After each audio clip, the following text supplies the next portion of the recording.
प्रत्यक्ष देवता होउछन्ति वीर हनुमान भक्त मानक मध्य श्रेष्ठ भक्त रामदूत वायुपुत्र तेणु संकट मोचन पाप हरण तेणु कलौ पाप नाशनार्थे प्रभु हनुमान को पूजन करा जाए। कली प्रत्यक्ष देवता बोली यह वर्णित रही।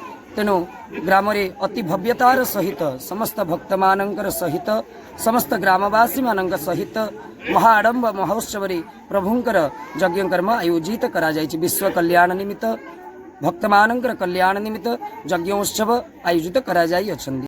नीतिकांति हिसाब से सकाल धूप सरीगला सूर्य नारायण पूजा करागला गो पूजा धरित्री पूजा तापर गोमाता को पूजा करागला तापर ठाकुर को महिलम लगी करागला षोड़शोपचार पूजा करागला ये तो परे परे ठाकुर टिके विश्राम दिगला विश्राम परे परे पुणी 3टा बेलू आहुतिर कार्यक्रम आरंभ करागला 1008 आहुति ठाकुर को प्रदान करागला ठाकुर को एवं अन्य देवादेवी दे आम पूर्णाहुति कलु एवं 7:30 मध्य पूजा कले कली जुगे 4 युग पर ताप तुम्हारा हे परसिद्ध जगत उजियारा।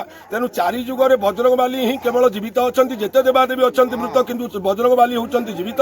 तेणु से आम बजरंगबाली को पूजा करुँ।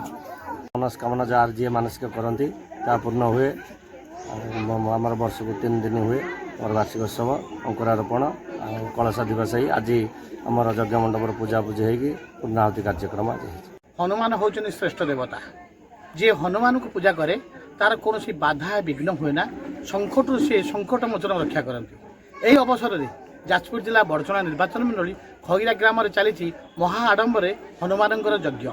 यही यज्ञ ग्रामवासी मैंने समस्ते एकाठी होती ग्राम में आमिष पसंद ना पियाज रसुण भक्षण करती उषुना भक्षण करती समस्त प्रभु कथा लय दिखती और विशेषकर गाँव गोटे हनुमान आलती जाए गाँ परिक्रमा करने गाँव में परिक्रमा कले आसुवा संकट मोचन बा ग्रीष्म ऋतु अग्निर पाप पड़े ना अग्निर कौन कोप पड़े ना प्रभु हनुमान को जे पूजा करती विशेषकर खैरा ग्राम में ताहा देखा मिली।